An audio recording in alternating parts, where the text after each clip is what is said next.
continue with It All Starts with the Building You Bought with Greg Pinio. Although we would like to avoid it, under the topic of property management comes the topic of maintenance. Maintenance is the grind of the sport. It is the part of the equation that cannot be overlooked, but it is certainly the most unglamorous part of the entire sport of real estate.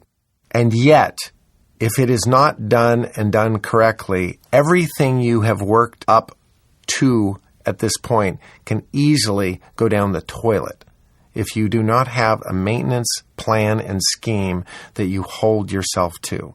This is the time and place that you're going to have to remind yourself of why you're doing what you're doing. As you are picking gum off a parking lot, or as you're moving dumpsters out of an enclosure and sweeping behind them, and thinking to yourself, at 5 years old, you could put the garbage in the can. How is it that these people can't seem to hit the can? You'll be frustrated at times in this department surrounding the topic of maintenance, but this is where you need to remember why you're doing this and remind yourself of the fact that these tenants in this building are buying you this building. This is what takes the sting out of the weekly routine that we call maintenance. Now, I have worked doing my own maintenance up till when I had probably 150 units. I would lease them, I would maintain them, and I would do all the bookkeeping myself. At this point in my life, I'm old, I'm gray, and so I actually hire people with a much better attitude than I have to be the person on site on a weekly basis, and I've hand-trained them on exactly how I want my buildings to look 24/7.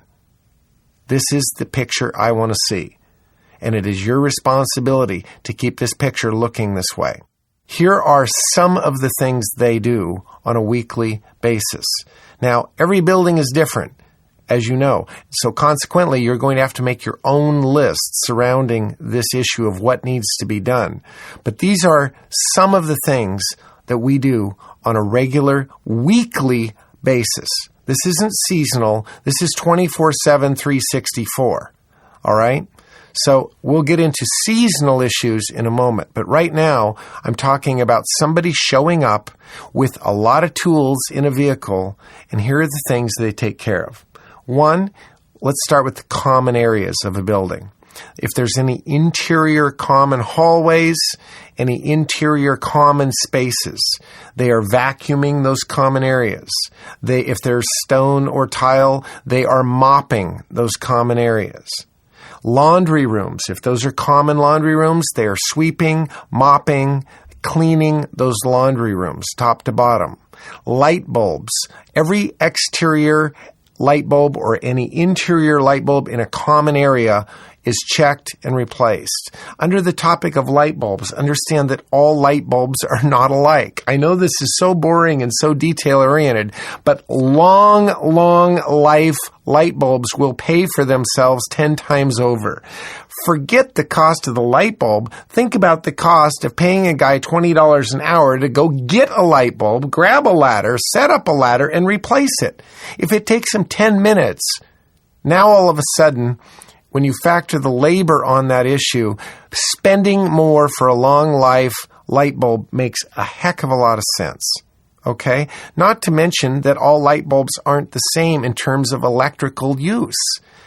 You can get those light bulbs that your electrical bill is a lot less than others. So do some research around the topic of light bulbs, and that is one of the things that they'll do on a weekly basis, is check and replace light bulbs.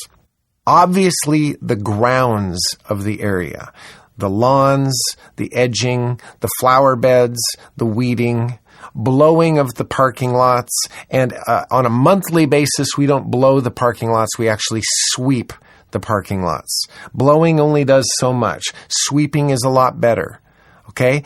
About 4 times a year, we're going to pressure wash the parking lots, which is a lot better than sweeping.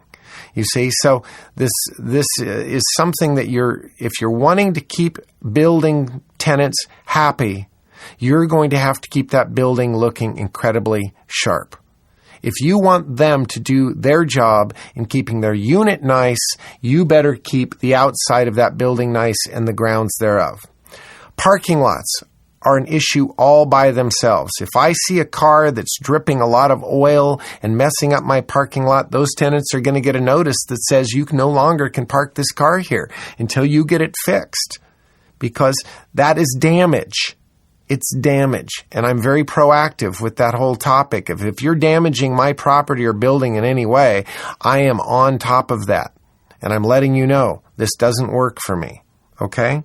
Issues around the idea of gutters. Now, sounds so innocent, but gutters need to be cleaned and checked on a regular basis. Gutters plugged cause leaks and siding problems and water coming down siding and overflowing and splashing and screwing up the whole outside of your building, not to mention clogging your entire drainage system.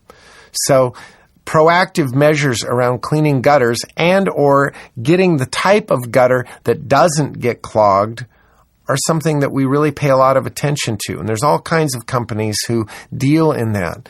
But given that particular problem in a building, one of the things I look at when I'm looking at a building is that exact issue.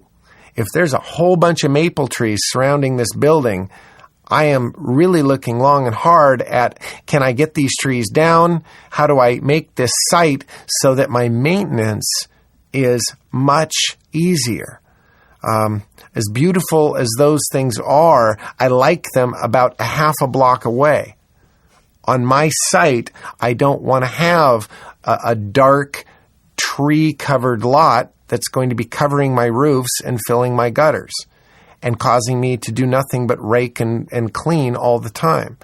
Again, the building you buy, it all starts with what you bought, and you're going to have to live with it from then on out. So these are some of the things that are really important. I want to introduce at this point the idea that your maintenance person becomes a proactive part of your management. He's just not there to do a job. I'll give you an example. About 3 weeks ago, my maintenance guy goes by one of our buildings and he walks in to do his normal interior common area maintenance. And here coming is a trail of kitty litter going up the stairs. And he simply, it's just like somebody left breadcrumbs or rose petals. I mean, he follows this trail of kitty litter right to a unit door. Well, it's real obvious whose kitty litter this is. And the trail went from the unit door 3 stories down the building, right outside the building, right to the dumpster, and there it was in the dumpster. Are we just going to fire up our vacuum and vacuum this? Oh no. Oh no. We are going to make a huge point about this and the fact that the tenant is going to be billed for this. Now, you're not going to be real popular here when you knock on the door and say, "Hi, I'd like to give you a choice. Either right now you need to get out your vacuum and vacuum this entire stairwell and clean it, or B, I'm going to do it, and you will be getting a bill for $60 an hour for my time." Which is it going to be? Because this is not routine maintenance. This is cleaning up after a tenant's mess. And I do not do that for free. Okay? So if I can track the problem in any way, shape, or form, the problem is going to be notified, and there will be a discussion around this, and they will likely be billed for my effort. Let me give you another example around this. Tenant calls and says, "Geez, my toilet won't flush." Tenant has 3 children, all under the age of 4. Okay. There's small toys like little rubber duckies in cars laying all over the carpet. It doesn't take a brain surgeon to figure out that likely what's happening to the toilet is one of these little children flushed, the Hot Wheels down the toilet, and it's stuck.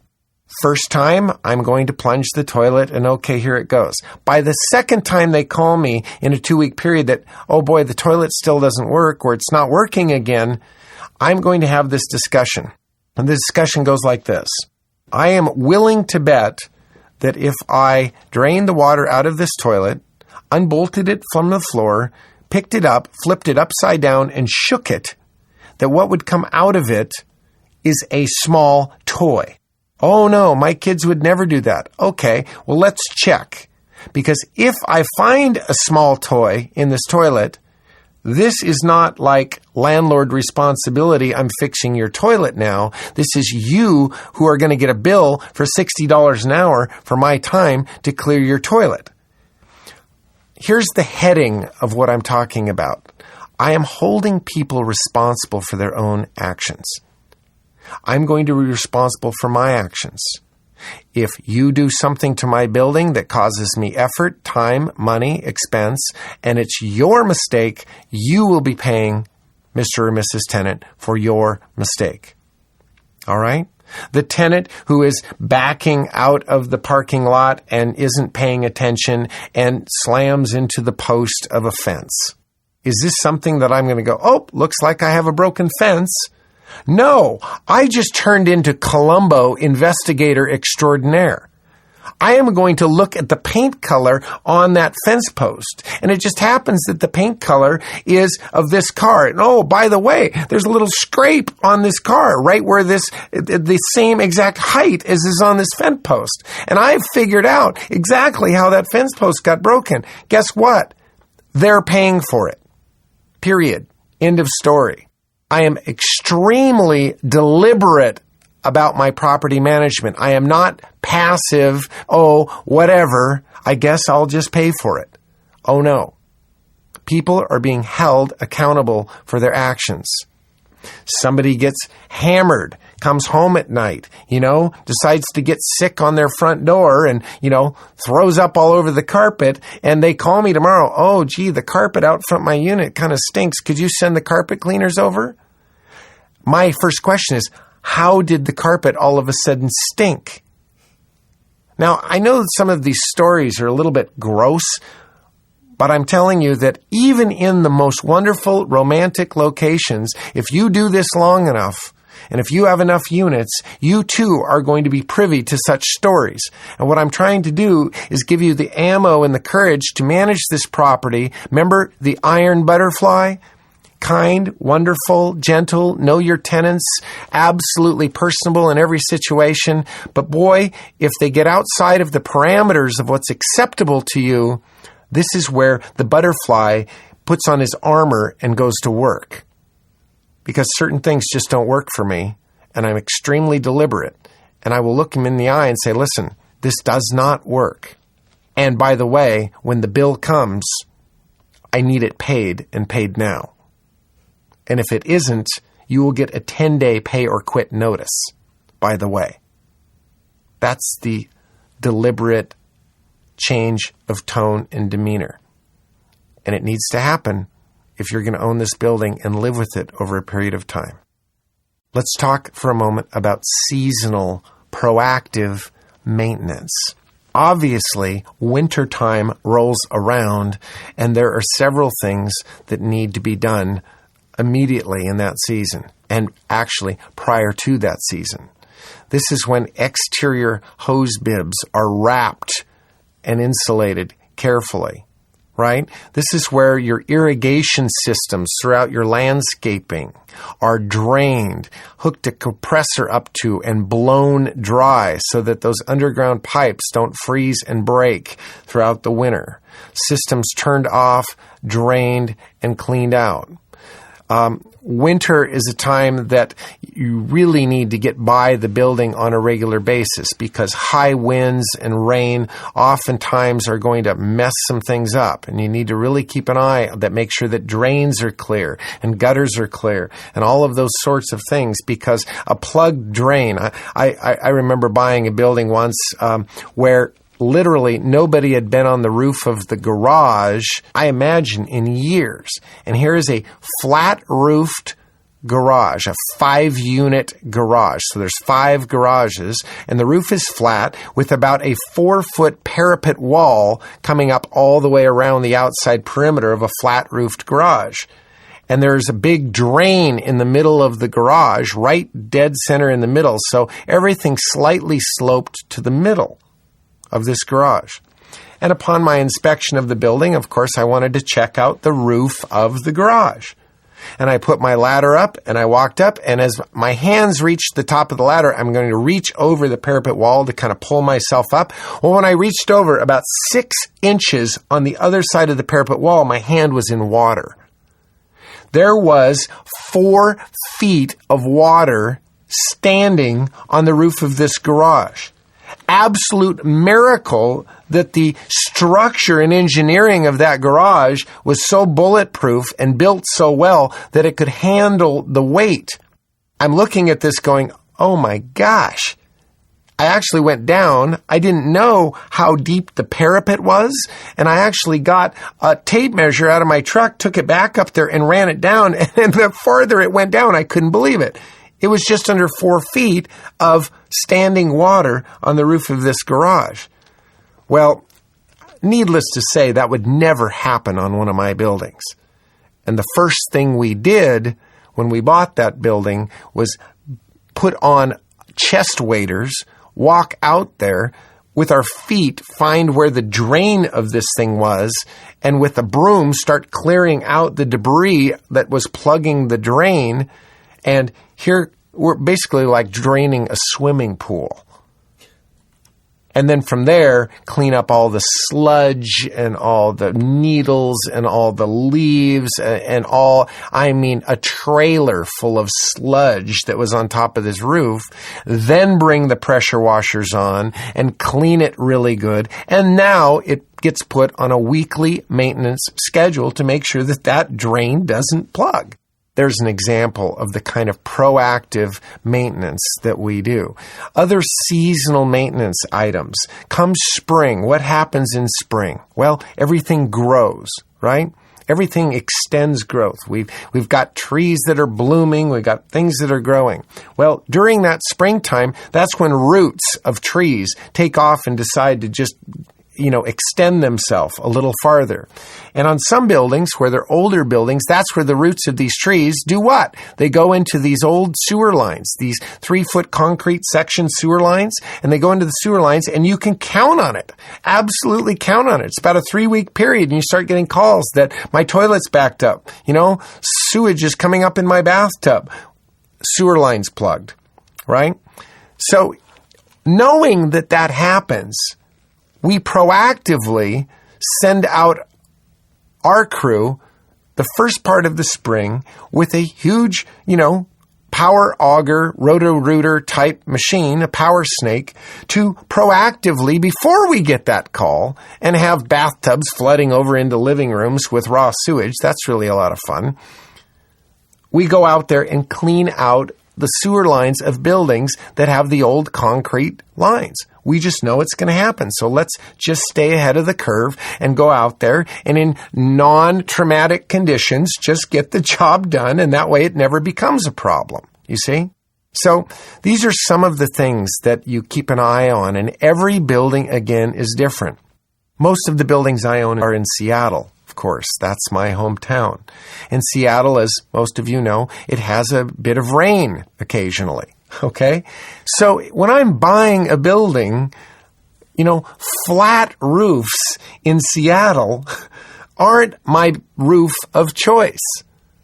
I would much rather have a roof with a pitch on it, because the fact that we get a lot of rain, if those drains plug up even for a minute, sometimes all it takes to plug up a drain is a small little maple leaf, right? And then all of a sudden the roof's plugged and we get a lot of rain. So this idea of you dance with the girl that you signed up for forevermore, nobody is forcing you to buy that building with a flat roof. You need to be aware of those maintenance issues and what it's going to take to deal with this before you buy the building. Because once you've bought it, well, that's where it all starts now, right?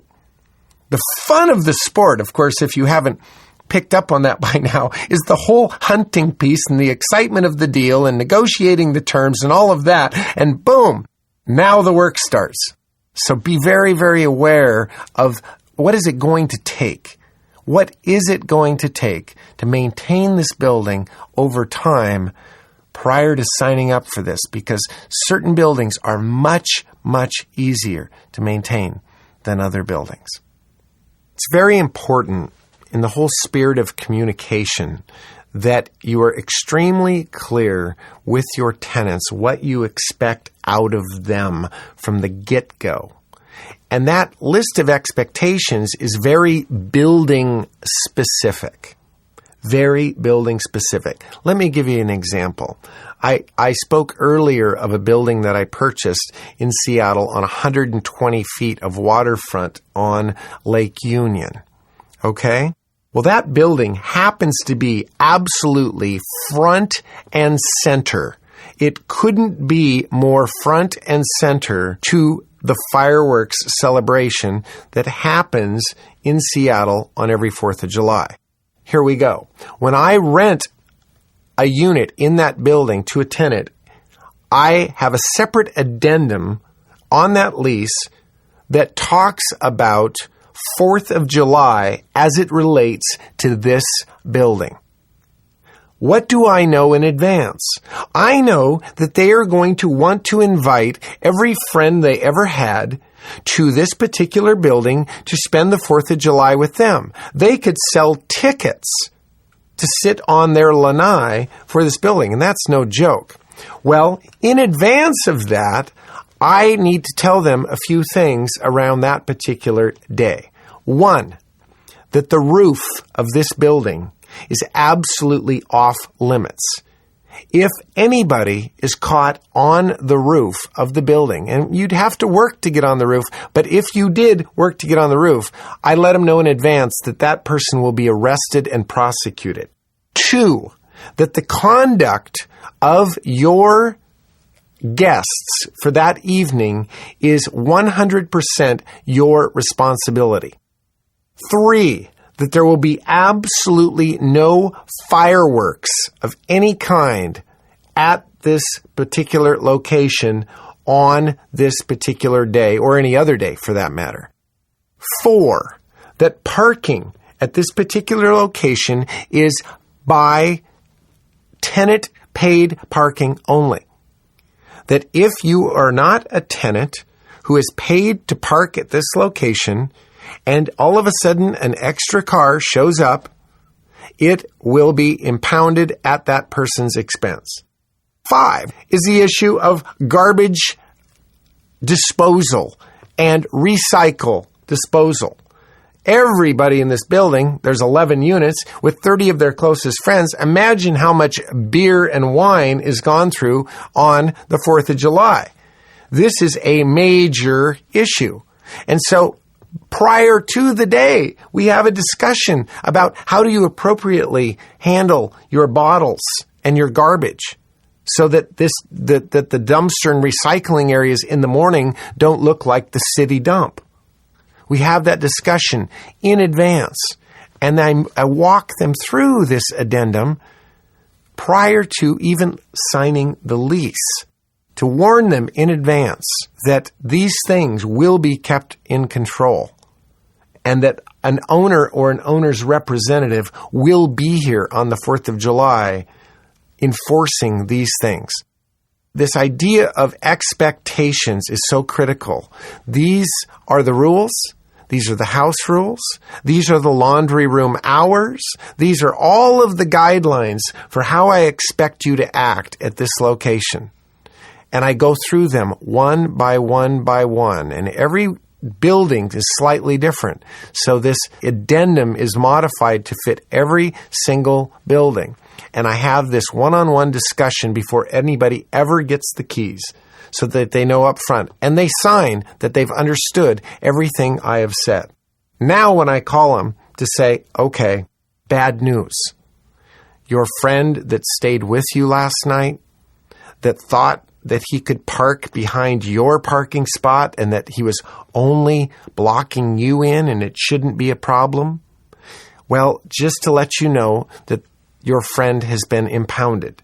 And before you go ballistic, I'd like you to refer to your house rules that you signed before you ever moved in here that said, if this ever happens, this is what you can expect.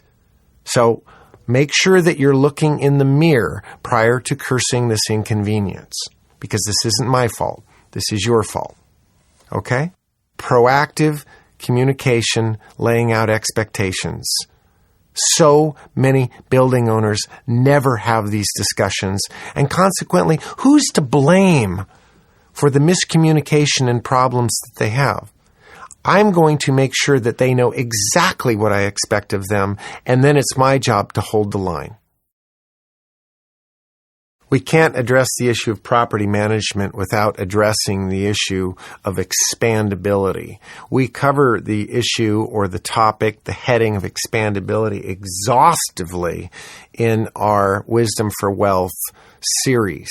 But I want to point out that now that you are a building owner, your objective as a building/business owner is to run a profitable business. We're not a non-profit company. We are real estate investors expecting to make a profit on our efforts. And some of the things that are so simple can significantly improve the cash flow of your investment. I'll give you a few examples that might apply to your particular building and situation. Focus your efforts, of course, in your search for buildings that are very close to an urban center. That needs to happen. And by definition, when you're close to the hub of the city, you're going to be in some high-density areas. All right? You're going to be in multifamily, dense areas. Now, I'm not referring to here that single-family home that you might own as a rental in a cute little neighborhood in the outskirts. But for your apartment buildings that you are purchasing that are in tight, you have an opportunity here because of the density to sell parking. This is a huge profit center.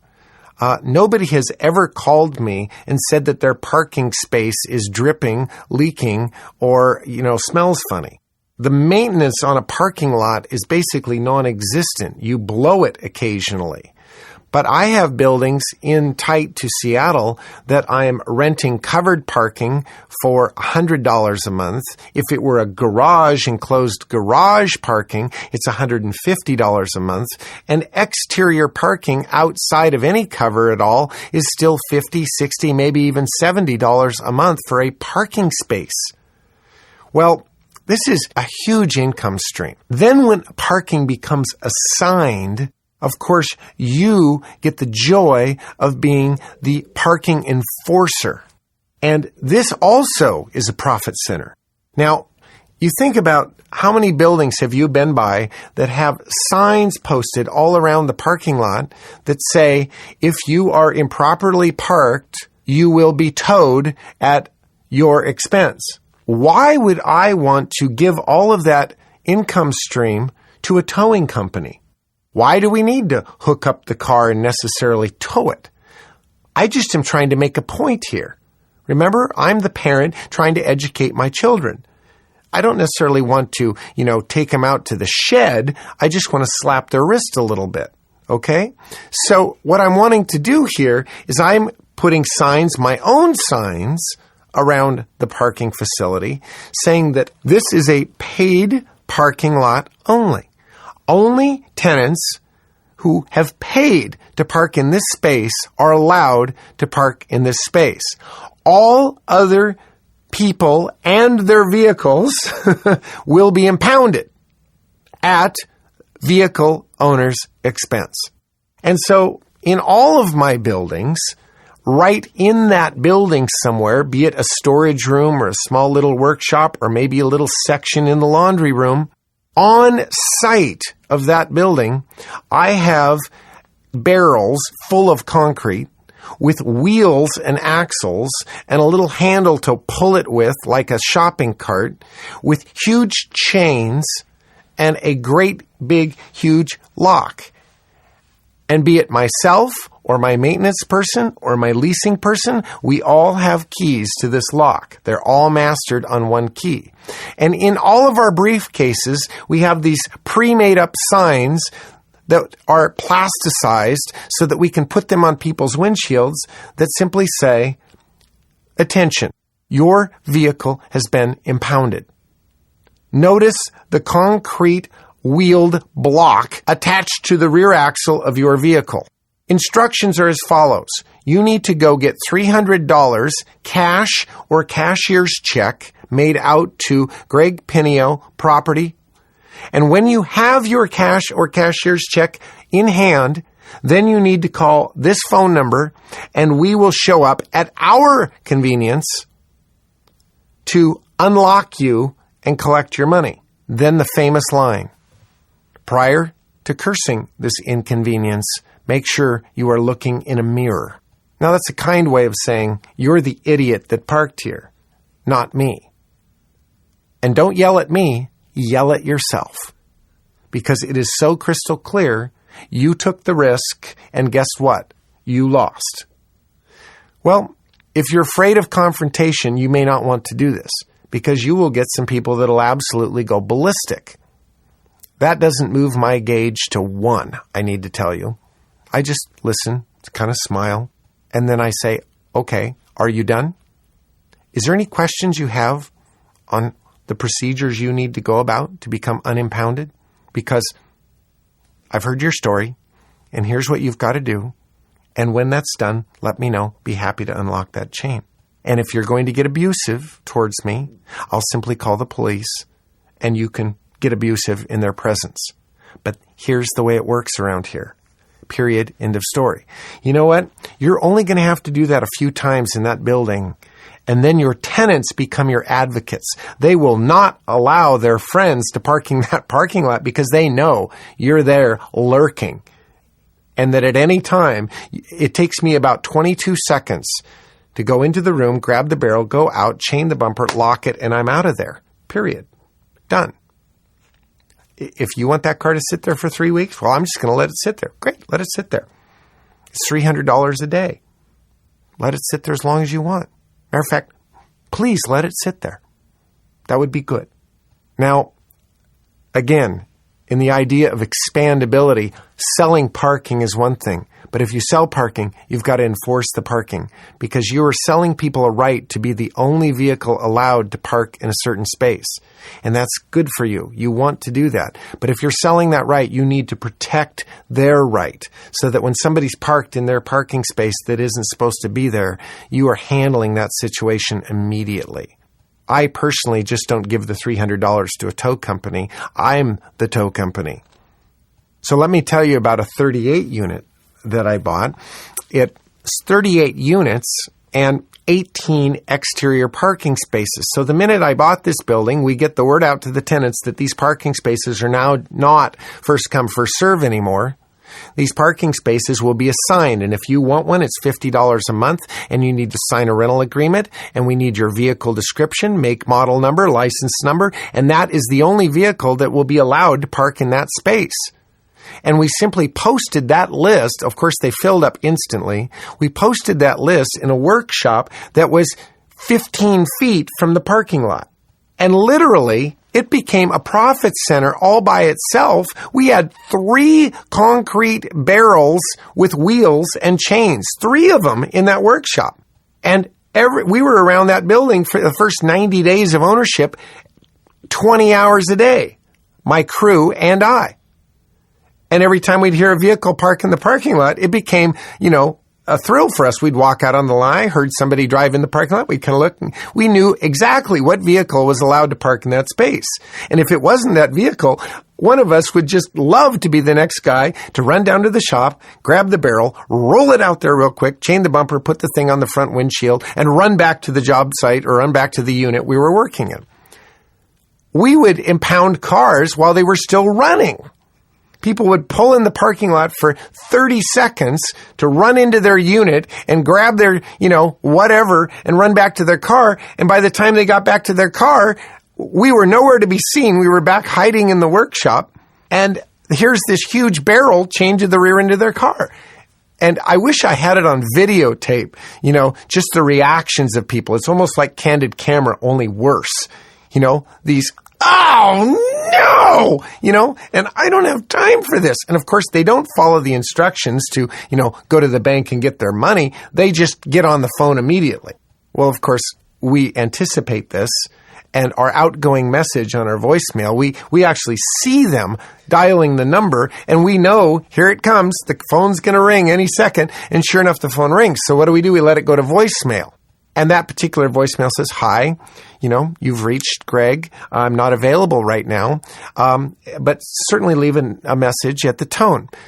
If, however, you're calling about being impounded, be sure that you have your $300 cash or cashier's check before leaving a message. It will certainly be my first question that I ask you if we do be in touch is, do you have that check? Oh, that really got them going, Now they'd listen to that and go, oh my God, and their car's running, right? So what do? Open the door, turn off the car, and then you see them sulk as they walk out to the curb, call a taxi, go to the bank, come back, pay you your money, and off they go. Well, what we're doing here is two things. We are training a building. It's like potty training a puppy. It just takes a while, and you've got to every time he looks like he's going to pee, pick him up, take him back the paper and go, no, go here. Go here. Well, this is what we're doing. To the other 20 tenants who are too cheap to buy the parking, we're training them. You should have bought parking because you will be impounded. It only takes once. And then the next time. I have chained cars running with a passenger in them. Yeah, it's great. They say, okay, I know these guys are lurking. I just need to run into this unit for 2 minutes. You stay in the car, right? Well, what are they going to do is I'm underneath the car chaining it up. The car is parked. Parking is defined as not moving. And nobody's in the driver's seat. So, sorry, they learn real quick. Okay, other streams of income for a building, expandability, real easy ones. Selling parking, that's one. Another is creating storage units. If you own a property that's out in the rural district, right, on 2 acres, storage is whatever is behind the house or the front porch, right? People don't buy storage in the country. They just put it out in the backyard. But in the city, where things are really tight and space is limited, and you're renting 600 or 700 square foot units, where do they put their Christmas supplies, their camping gear, their skis, their bicycle, their this, their that? They have no place to put it. And so storage becomes a premium. And a lot of buildings that I buy, I'm looking for laundry rooms that are just inordinately huge. And if I can frame out a couple walls in a laundry room and create 8 storage lockers or storage rooms, those become profit centers. Most of the buildings that I own right tight to the city all have storage rooms, and they all are 4 paid storage rooms. One of the buildings I bought, I put in 22 storage rooms at $75 a room. Now, do I necessarily have to rent those storage rooms to the tenants? Oh no, get the word out to the neighborhood. I have storage available at this building. Have a little mini business going on right there with storage. 22 times 75. You can do the math. That's a lot of extra income out of a basement that used to just be cluttered up. So keep an eye out for that.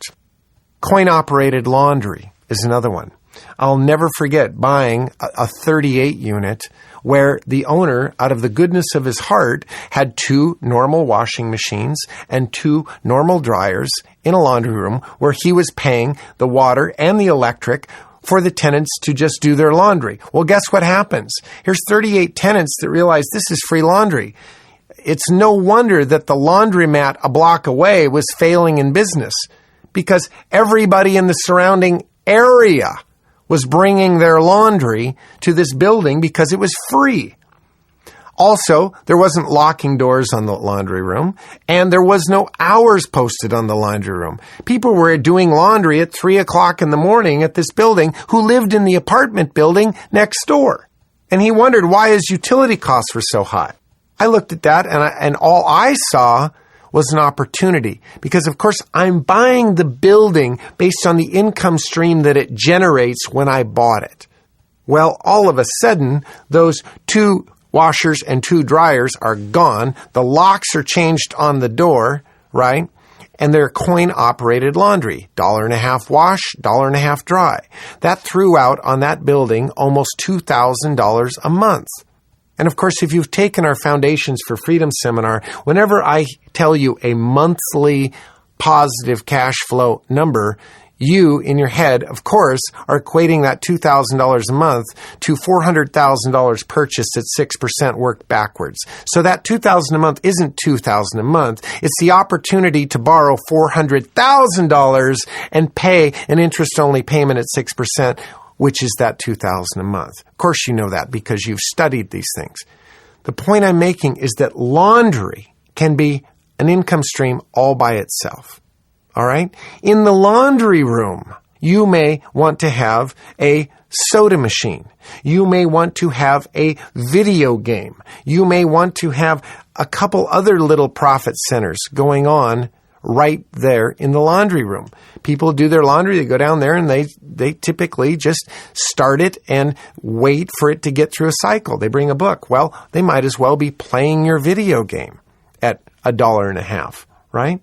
So these are little profit centers, little ideas that you can incorporate into your building that make it more profitable. Keep an eye out for these things. They will sometimes push your building to the next level so that you can increase your cash flow. And then what do we do, of course? We're all about buying the next building.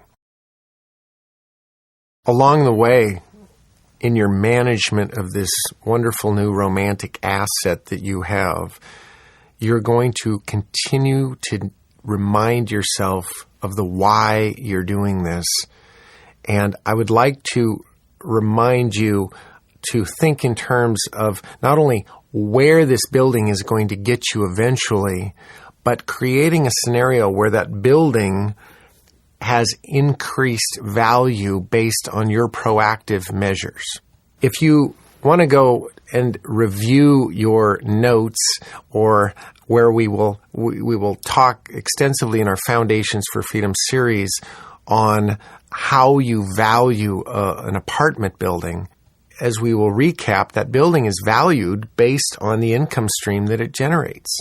Your job as a building owner is to generate that NOI, that net operating income. That it's a combination of doing two things. One, maximizing all potential income streams, of course, rent being the biggest one of those income streams, but all potential income streams to their maximum in every creative fashion you can come up with. And then two, being extremely aware of the expense side of the equation to minimize your expenses by increasing your efficiency. This is the nature of any business, and you now are a business owner, and you need to think about it in those terms. That net number, that net operating income is the foundation for your building's value. And if you run a tight ship, if you are aware of your expenses and how you might cut those in a real efficient way, if you are aware of means and avenues that you will go about to create greater income streams out of that building, if you're constantly searching to fine-tune that building and get it to run in its most efficient manner, at that point, you will have maximized that NOI, that net operating income. And at that point, your building will be at its highest value. So keeping that in mind based on every decision you make, that this isn't an emotional decision, it is a business decision. An example, a silly example, but all dumpsters are not alike. And here you buy this building, and if you realize that every Tuesday when your dumpster is emptied, that it's only half full. Well, you may be purchasing a dumpster that's twice as big as the one you really need. And instead of paying $130 a month for the big one, you could be paying $30 a month for the small one. That $100 a month that you just saved by being aware and efficient on the expense side of the equation, that $100 a month becomes a number that equates to an additional value of your building. Okay? And looked at from another perspective, that $100 a month would allow you to borrow $20,000 and make payments on that $20,000 at 6% interest only. And so now that little tweaking of the dumpster just put $20,000 of debt covered by the income stream that you just saved. I know this sounds a bit like a puzzle, and it is, in a sense. But this is where the fine-tuning and efficiency, if you've ever had a high-performance sports car and you're in the shop, the mechanic that tunes that sports car does so with a set of headphones on. And he is tweaking a screwdriver, not looking at anything. He's listening for that tone, that exact place where this car is absolutely tuned and running perfect. That's what we're trying to do to this building, is we're trying to tweak it, get the income as high as we can to the point where nobody's going to pay any higher, but right there. And then our expense side to be so efficient and so aware that that side of the equation is down as low as it can be. I'll give you another example. I bought a 24 unit, and the water bills on this 24 unit exceeded the water bills on another building I had a mile away that was 38 units. What's going on? I did two simple things in 24 units. A, I replaced the shower head to water-efficient shower heads. And B, I changed the guts of the toilets because the old guts were leaking water out. Those two changes saved me over $1,500 a month in water. Incredible amount of water waste going on. But one little piece of awareness and efficiency applied, all of a sudden saves me a huge amount of money a month. Now, again, referring to Foundations for Freedom in a full-on day of terms and what numbers are all about, if you apply that $1,500 a month, what you just did there is create the ability to go borrow $300,000 and pay for it.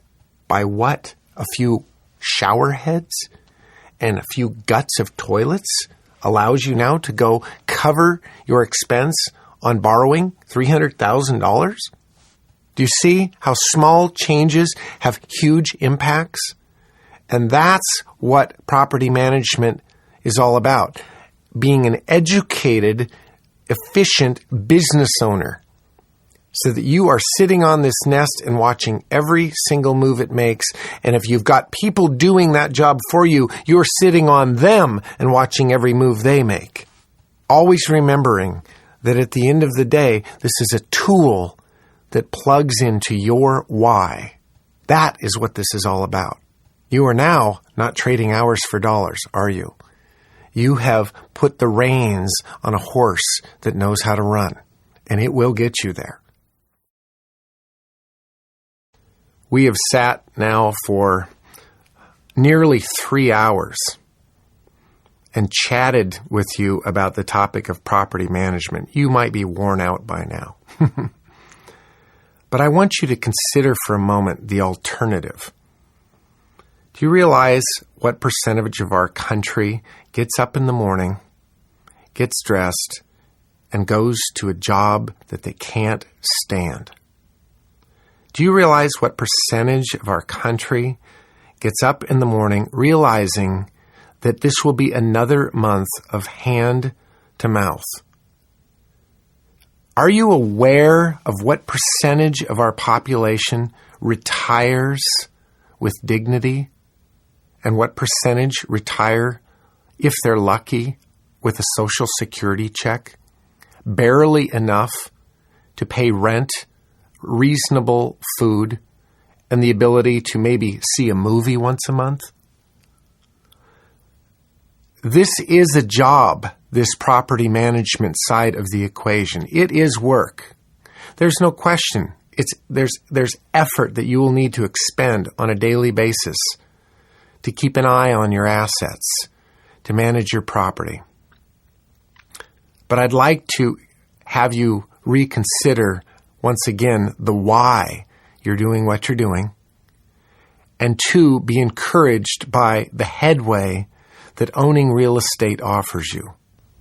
In the day in and day out management of your real estate, there will, without question, be days that this feels a lot like work. Let me be very clear on something.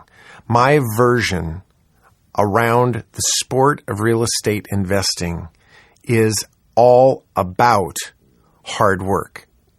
If you want to get rich quick and think that you can just sort of buy a course, add water, and poof, you're a millionaire, guess what? That doesn't happen. Doesn't happen anywhere. Being wealthy is about building a business over time, and building anything over time is going to take hard work. Day in and day out, hard work. And so to sustain you need to be very, very clear on why you're doing this. That why is why you bought real estate to begin with. Nobody buys real estate because they just wake up one day and say, I want to buy real estate. And yet to reacquaint yourself with that why, to remember that you're doing this so that at some point the income stream of this building will allow you to quit your day job.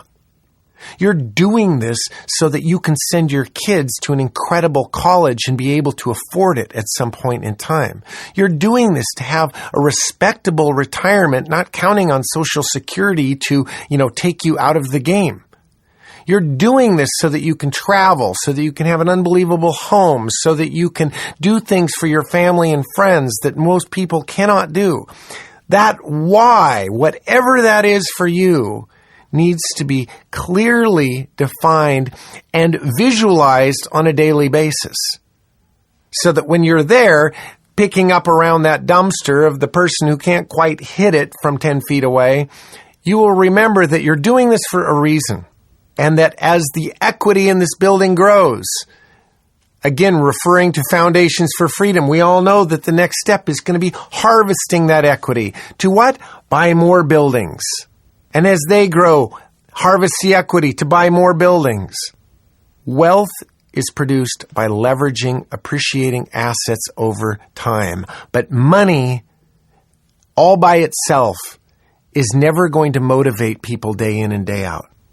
I know a lot of miserable millionaires.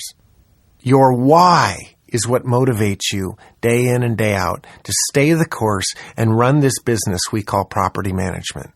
It's important to have that why so clear in the front of your head on a daily basis.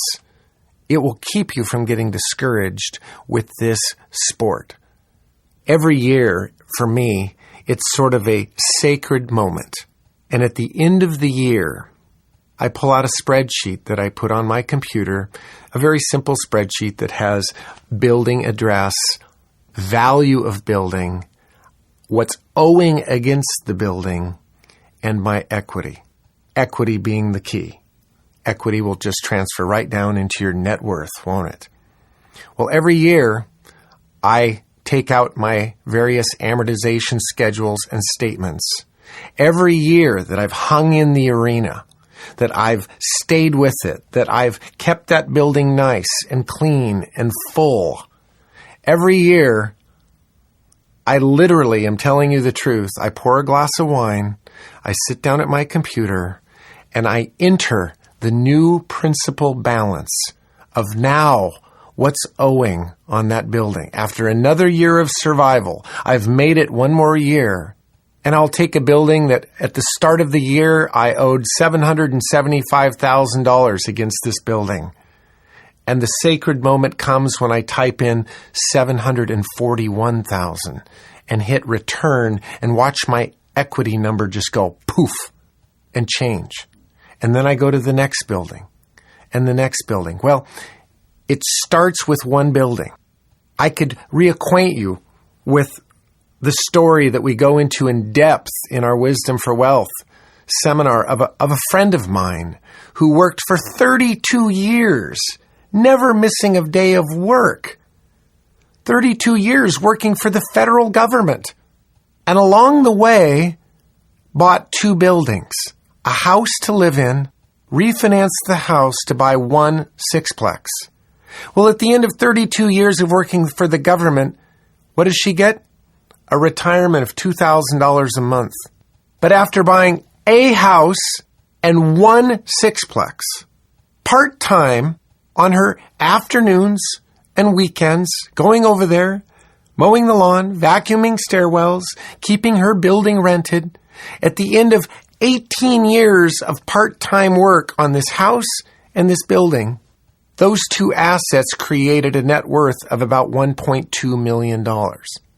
I recognize that many of you out there work a job day in and day out, and yet the reason you're coming to educational seminars on real estate is that you have come to the realization that working day in and day out, hand to mouth, is not going to get you what you want. It will not get you your why. And so you are sacrificing right now to get educated, to go out there and start a different business. This business we call real estate investing. It is a business that will get you there. If you purchase that building in a wonderful romantic location, if you become fluent in the negotiation of terms around that building, and then 3, if you manage that property intimately, carefully, with your whole heart, stay on top of that over time, you will get there. Those 2 lines that go in opposite directions. 1, principal reduction. Those tenants making your payment. And 2, by hanging on, that building over time is appreciating. And those 2 arrows going in opposite directions create that middle section we call equity. And that equity is what you're doing this for, to be able to get to your why. Then when you get really fluent and really study this equation, you'll learn to harvest that equity and buy another building. And your systems of management improve, and your abilities improve. And you know, there isn't anybody I have ever met that if they're determined, can't put their heart to this and buy 1 building every couple years, if they really, really wanted to. Imagine if you just bought 1 small building every 2 or 3 years. Where would you be in 20 years? Do you see the point I'm making? Now you have options for yourself. Whereas if you just stayed where you are now, working hand to mouth, or where you might be now, you likely won't get there. Almost every time I have ever spoken in front of a live audience about any of the topics of real estate, I either start or finish with something that's philosophical, something for you to consider and think on. And on this particular series, I'd like to challenge you with a bit of Kipling, to fill the unforgiving minute with 60 seconds of distance run. The great equalizer in our lives, your life, my life, is that we have 24 hours in a day, we have 7 days in a week. It is the great equalizer. That is the one thing that every human being on this earth has the same of, and that's time. How we use it is up to us. I would challenge you to know your why, to know your what, and then to take your life and take control and be proactive so that every minute, every unforgiving minute that you can never get back is full of the type of thing that is going to get you that why and get you to the end of what this is all about for you. Good luck in your efforts. Good luck in your property management. As always, if there's any way we can help you at Reach Returns, we consider it a privilege to do so. Thank you very much. Thank you for listening to It All Starts with the Building You Bought with Greg Pinio. For more information on this or other Reach Returns productions, including Greg's signature real estate series Wisdom for Wealth and Foundations for Freedom, or his must-have CD Negotiations That Pay, Advice from Real Estate Maverick Greg Pinio, please contact us at reachreturns.com. or call us toll-free at 877-REACH-66. The information on these discs is copyrighted 2004. All rights reserved.